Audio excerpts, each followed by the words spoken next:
as Asian Americans and growing up in Asian households, how did you have the conversation with your parents about wanting to go into the arts, and how did they react to it? Okay, I'm gonna go hide now. So I'm only giggling because it started so early with me. I wasn't even born yet. That my name, like I go by Jenny. That's how everyone knows me. But my full name is Jennifer, and there's a reason behind that, and that's because my mom originally, my mom is white and she's from America. She was like, oh, I think I want to name her Jenny. I think Jenny will suit her. And my dad said, no. My dad is Japanese. And he said, let's name her Jennifer because you've never had a doctor whose name is Jenny.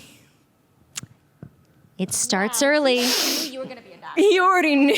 Like he needed to give me a first name that was worthy of a doctor. You want a respectable medical name. My dad was the first Japanese immigrant, like of his family, I'm pretty sure, at least in my immediate family, that he grew up, lived in Tokyo for even like many years into adulthood. I think he moved out here when he was like 30 or 40 or something. And so he fancied himself very much like as a progressive because he's like, oh yeah, like my American daughter, she's going to have like American goals and she can do like whatever she wants. But then also like, But also be a dutiful Japanese daughter. And, like when I wouldn't like certain Japanese foods growing up, he was like, all good Japanese kids like this. Oh, yeah. And I would be like, oh, okay. And so, like it was an unspoken thing. How for me, like talking, so they really didn't want, they let me do the acting stuff in high school because it was just like an extracurricular. As long as It's your not grades were something- good. Looks good on college applications. And it's not like a serious thing. But then when it came to college admissions, my parents are not tech savvy. So when I was filling out my forms and I put down that I wanted to study theater, they couldn't do anything about it. And then, so like, they didn't know until like acceptance letters were coming in. And she was like, what is this? You have to change it. And I was like, all right, I'll do that later. And then I didn't. And then she was like, but I heard other people can change their majors. So I was like, well, They I can't. said, no, the computer caught on fire. It was the craziest thing. It was all grayed out. I couldn't push the button. And so like, I just continued with it. But like my parents are, they fled Vietnam and immigrated to here because of the war. And so like they've had to work really hard to make a living and like just surviving. And so like, of course, they wanted me and my brothers to get jobs where we wouldn't have to do a lot of manual labor, like have a good income, live a good life, not have to worry about money all the time. And I understand that. But When the muse calls. yes, I felt like this is where I belonged. Exactly. I'm also the daughter of immigrants. They came to this country. They wanted me to have a secure life. They wanted check all the STEM boxes. And my mom is a retired physician. My dad was an engineer. The expectations were high. And, I mentioned earlier, like when I was a teenager, I was like, I want to go to school for theater. And they're like, over my dead body and yours. This is not going to happen. And then I thought, well, if I don't want that life, and I've checked all of the good little Asian girl boxes, what do I want for myself?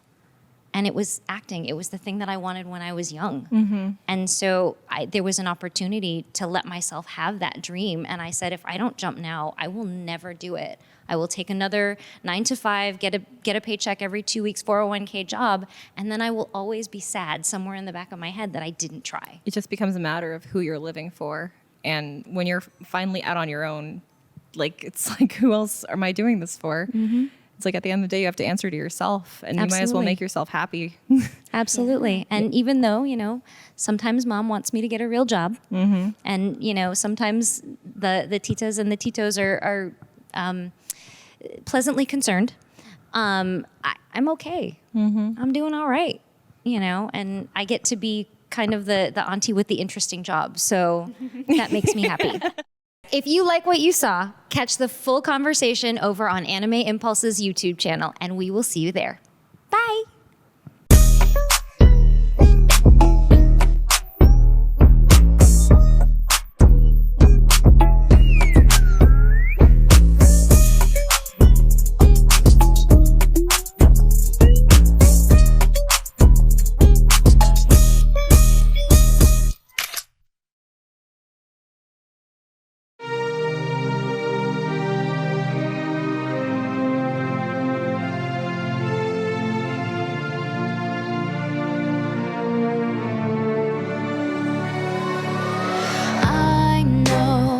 Or loving anything to fight for, but I'll never break out of the cycle. I don't really wanna let you go, never let go. You don't know me, love me or hatred. Hit you with a smile, not goodbye. Although I'll be sure to leave you wondering. Oh, on your side I feel calm, baby, no more real love. I'ma pretend we're going strong, then at the end break your heart. Bad boy, yeah, you really make me a mad girl, whoa. I want you to cry, cry for me, the way I cry for you, baby, cry for me.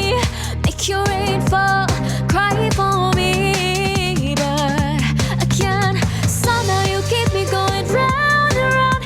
All the walls I built around me come crashing down.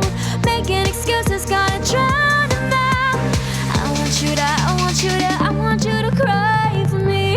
If love is a game, don't want to play. You poison my veins, don't take it all away. I'm chasing that taste, I want your kiss, yeah, yeah, yeah. Oh, I want you to cry, cry for me. Can you at least pretend, baby, cry for me? Make your rain fall, fall and fall now, yeah. I want you to cry, cry for me, the way I cry for you, baby, cry for me. Make your rain fall, cry for me, but again, somehow you keep me going round and round. All the walls I built around me come crashing down. Making excuses, gotta drown them out. I want you to die for me. K-Town, bust it down. K-Town, bust it down. K-Town, bust it down. K-Town, bust it down. K-Town, bust it down. K-Town, bust it down.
I thought I knew it all.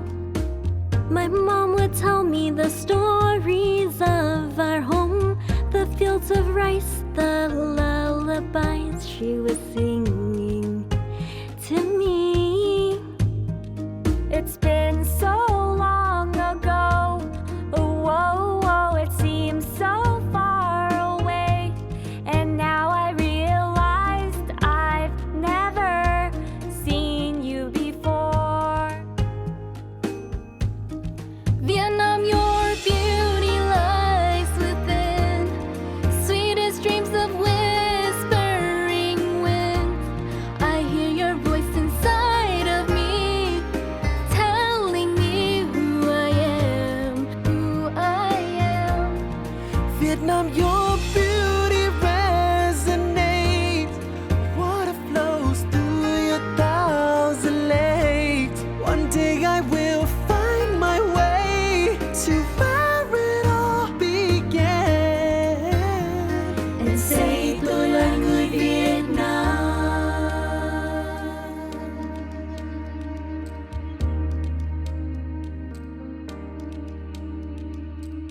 I long to know about my beginning, the meaning of my name, my golden skin, little towns, sacred temples where my ancestors watch over me.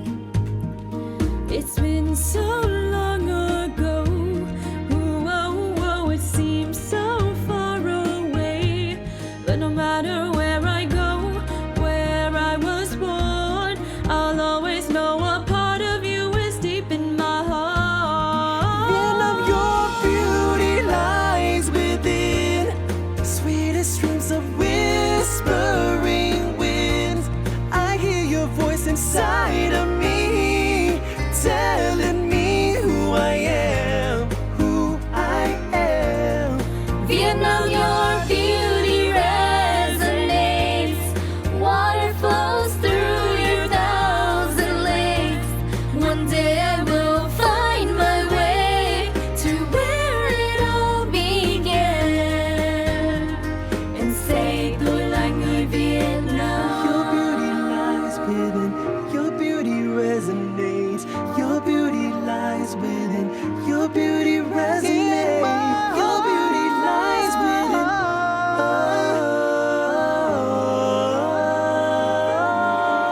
Vietnam, your beauty lies within sweetest streams of whispering winds. I hear your voice inside of me, telling me who I am, who I am. Vietnam, your beauty resonates. Vietnam, your Water flows through your thousand lakes. One day I will find my way to where it all began. and say tôi là người Việt Nam.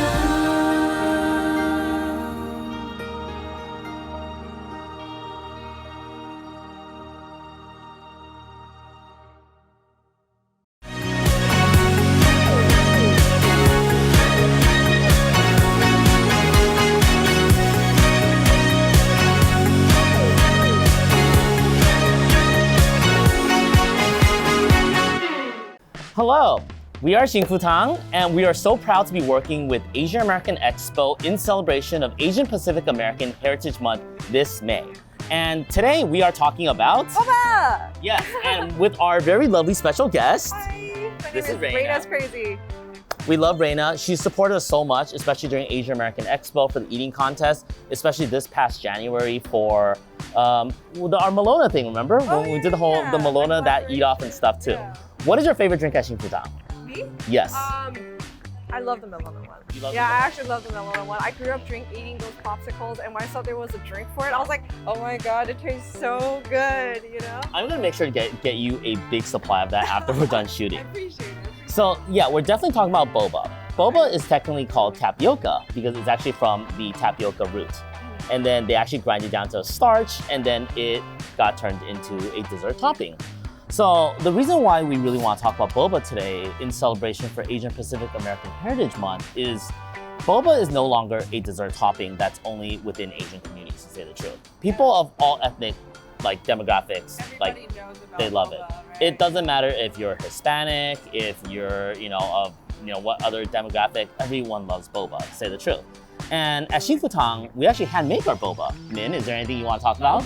So we hand make our boba right in front of you. Not only that, but we always have a new batch every 1 to 2 hours. So you're not like any other shop, which will remain unnamed, where they make their boba once in the morning and 5 hours later, you're still drinking that same boba. So we always make sure it's the freshest point of consumption. So that being said, we're very proud of our boba quality.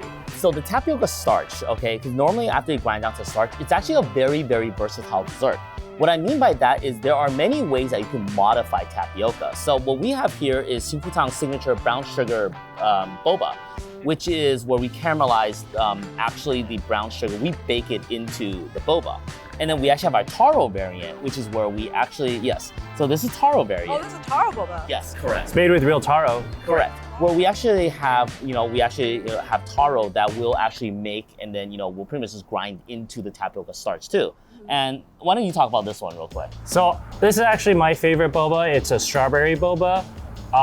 It's not just strawberry chemical. It's actually made from strawberry preserve. So it gives it a nice flavor that's not too sugary.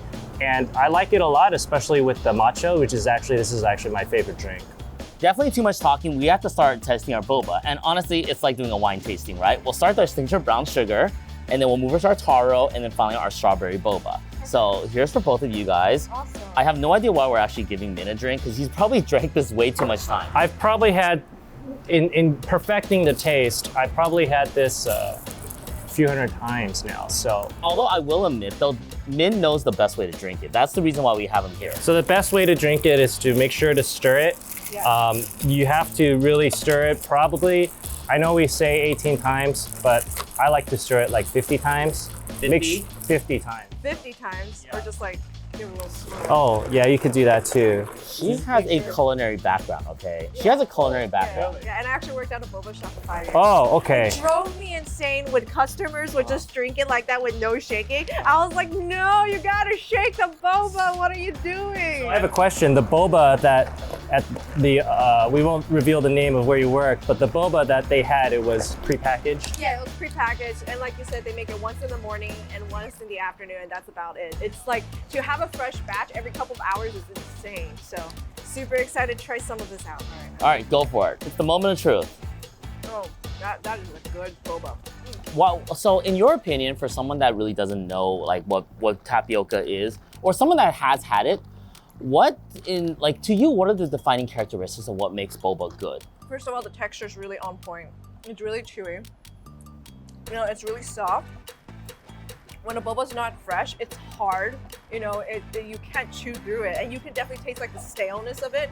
And with something like this, you can definitely tell this is fresh. So let's jump to the taro and also the strawberry too. Why don't you guys taste those simultaneously? This is actually real taro that we, I see that. Yeah, it's like thick on the bottom. no fake taro here. I love real taro. I'm so excited. And this is also made with our taro boba. It's not as sweet. I like this. Yeah. So what we really I wanted to today just to showcase this type of boba is it just showcases how versatile tapioca is, where you can add different ingredients to it to bring out a different variation. So hypothetically, brown sugar boba is where we just added brown sugar to it. But then you can also add honey to boba too, which comes out to what you've seen in lots of Southeast Asian boba shops. They'll have this thing they call golden boba. And then right now we're doing this taro boba. And then, so that's more on, on something that's more earthy flavored. What if we were to go fruity, to say the truth? And Min, what's the last drink that we're tasting today? It's actually my favorite drink. I think I mentioned it already. It's a matcha with strawberry boba. Not only is it colorful, but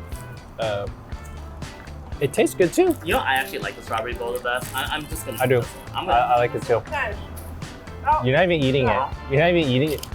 You're not even, when I was a kid, you like pretend to eat, like, that's what you're doing. I am eating it. I'm so excited. Strawberry matcha is such a good combination. You did not eat it. Yes, I did.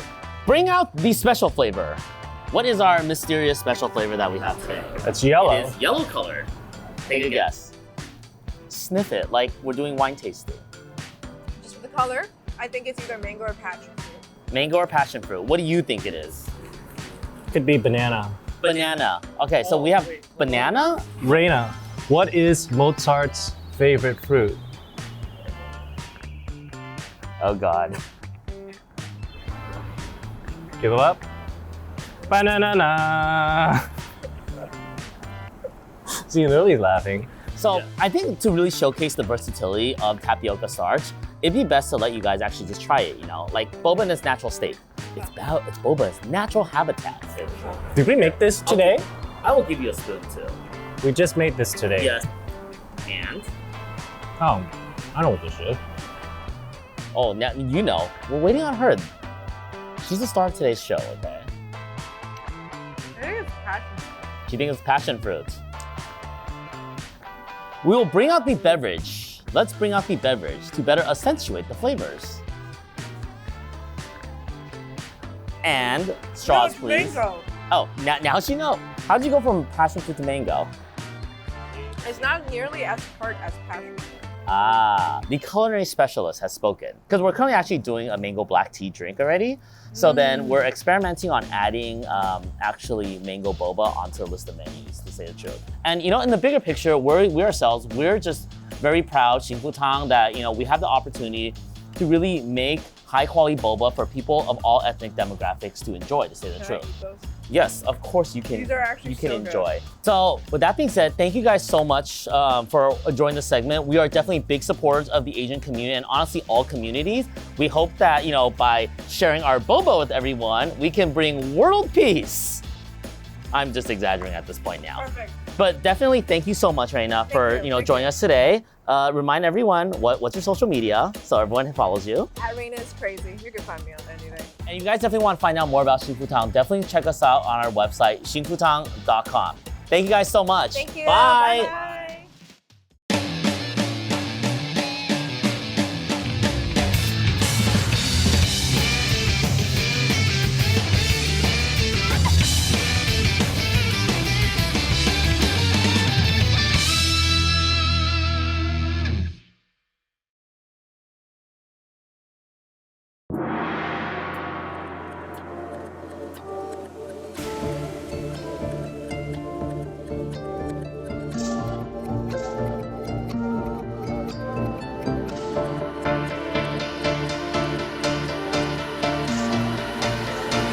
다가오는 내게 이 순간 Steady night, steady night, stay by my side. Steady night, steady night, stay.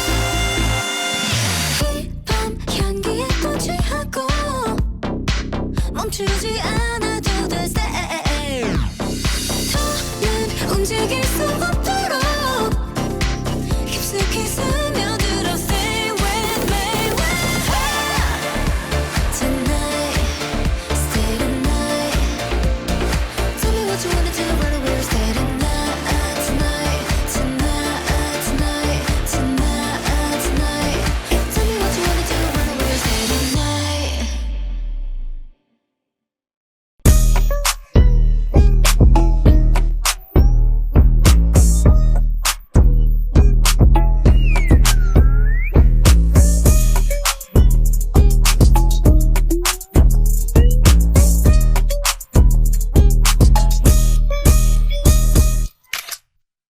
Okay, alrighty. Okay, so welcome to the Table Talk segment. Today I have with us the lovely Lai Francis and Kat Moon. We're gonna go ahead and let them introduce themselves. We're gonna start with Lai and then go over to Kat. So whenever you guys are ready. Sweet. Hey everyone, I'm Lai Francis. I'm a multimedia journalist and producer who is a tech kid by day, who works at CNET, being the TikTok kid on there producing stuff. And then by the evening, I am the K-pop kid who freelances and talks about K-pop and everything that goes on in front of the camera and behind the camera. So you might have seen some interviews by me. Yeah, I'm glad to be here. Everyone's chill. So yeah, happy AAPI month. Hi, yes. I am Kat Moon, and I'm currently a news and shows writer at TV Guide, and I am covering all sorts of TV shows, including K-dramas, anime, shows on streaming platforms, but also the broadcast network shows. And I also have covered a lot of K-pop while I was at Time, and now I'm doing some freelancing for K-pop stories. Yay! Alrighty. So as you guys probably heard, they have very impressive backgrounds, and so today we're gonna go ahead and ask them a little bit more about what it means to kind of be a person in the AAPI community, and then also how K-pop and the Hallyu wave has kind of affected their career. My first question for you guys is, when and how did you get into K-pop? We'll start with Kat this time. Sure, yeah. So before I was in New York, where I am now, I actually grew up in Taipei, Taiwan, where I was for 18 years of my life. Yes, from that Jersey is also Tony, so very excited.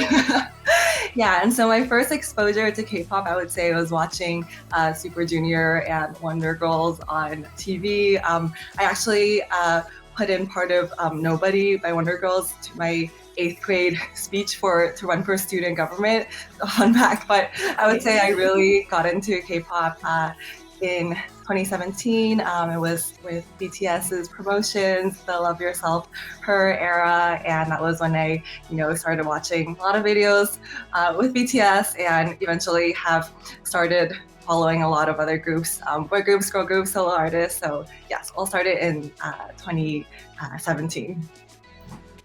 Wow, very cool, very cool. And what about you, Lai? I guess I got into it. Well, my cousins were all into BoA when I was like in 2nd grade, and then I had a cousin who was into Big Bang and stuff in like 2007. But for me, it all hit around like early 2008, late 2007. Going on YouTube, the YouTube generation, you go on your homepage and you get a suggested video, and it's Girls' Generation's Kissing You. And I'm just like, oh, that's cute. The thumbnail is this girl with an eye smile, and of course it's Tiffany Young. So I'm just like, oh, you know what? I'm coming from my emo phase, right? And I'm just clicking on it, and I'm just like, wow, this is super cute and happy. And I dedicated my Tumblr at that time and went from like a Paramore, Panic at the Disco, like Fueled by Ramen artist appreciation Tumblr, and it ended up slowly becoming a whole 2nd-gen K-pop Tumblr account. So yeah, that's how I started my career, and how I got deeper into the black hole of K-pop, which I'm still am in right now and thankful to be a part of. So yeah, that's how it started for me. Oh my gosh.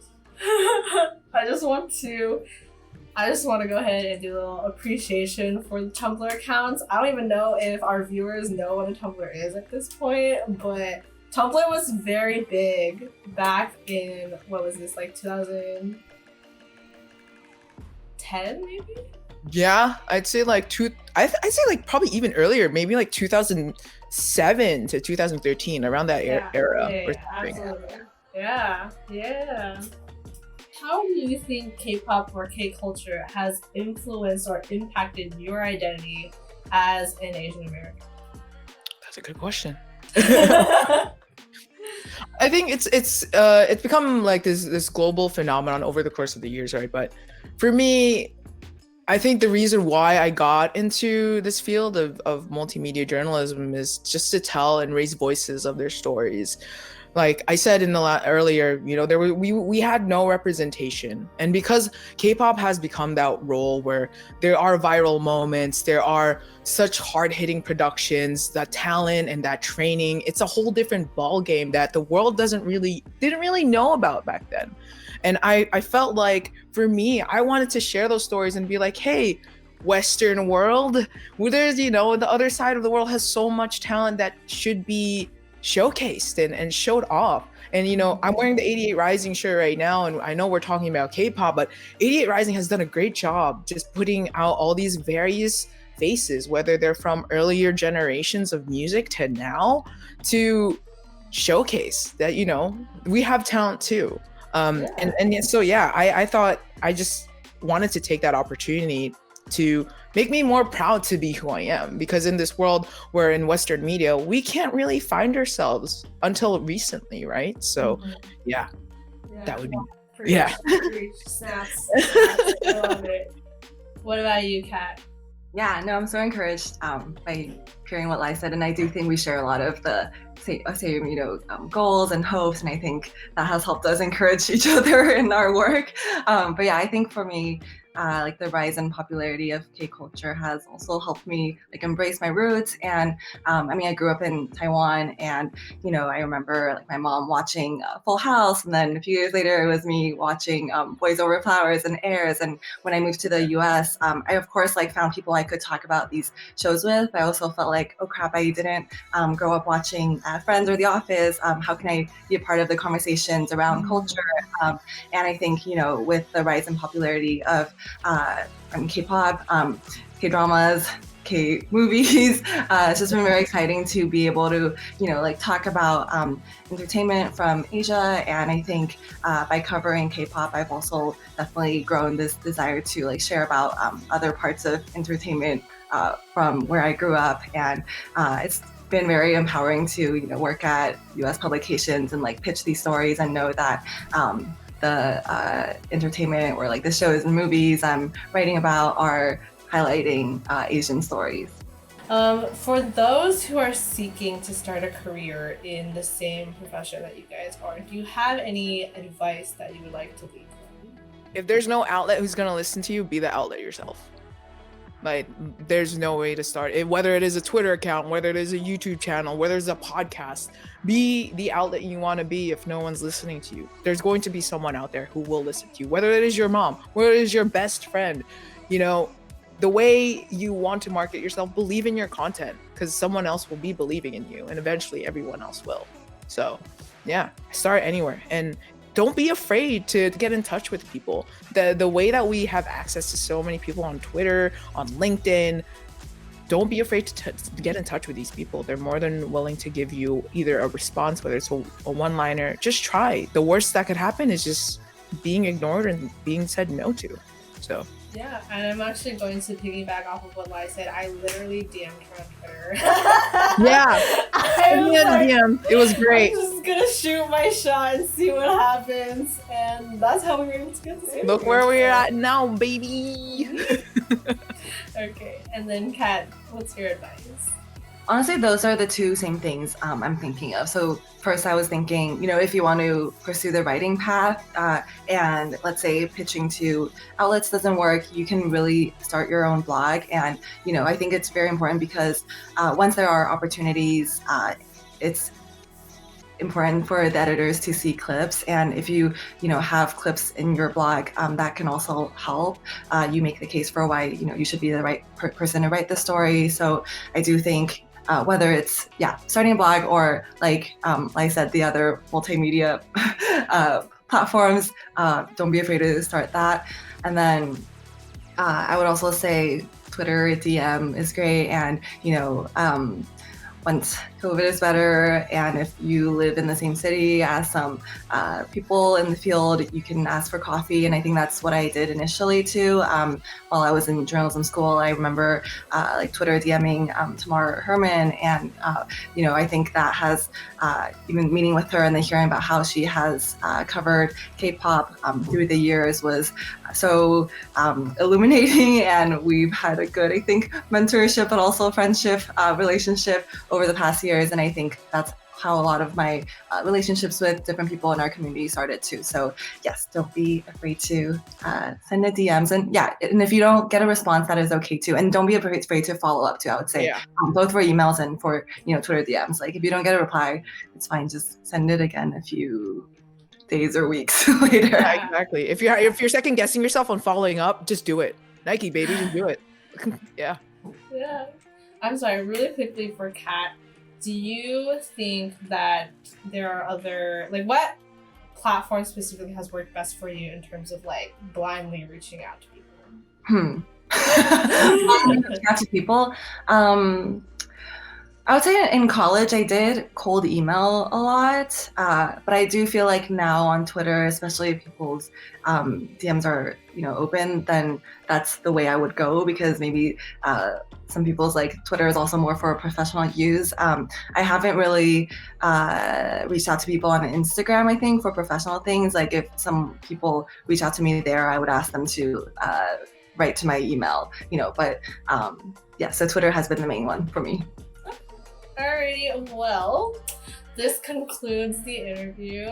Thank you guys so much for your time. I really appreciate it, and honestly, it was such a pleasure to meet you both. And I hope you guys, wish you all the best in the future. I'm rooting for you guys. And yeah. Thank you so much. Yeah. Thank you so much for having us. You'll probably see both of us soon, maybe, if we both go to KCON this If year. you guys, yes, if you guys ever plan on coming to LA, don't be afraid to hit your girl up. I am very willing to kind of show you guys around. Although I'm sure you've been here many times. But if you guys ever need like a more boba and K-pop focused tour of LA, Love it. I got you. Oh my god. But yeah, I mean, yeah, it was such a fun time. Thank you so much for having Well, me. thank you so much. Yeah, thank you for all the very thoughtful questions too. And I feel like me and Lai had a good session, like reflecting on our friendship. So Yeah. We love each other more now. We love to see it. Yeah, thank you so much. Let's get connected on the socials. Oh yes. Yeah. We'll go ahead and drop their socials in the description below, so don't be afraid to check them out. And we're gonna call it a night. Bye.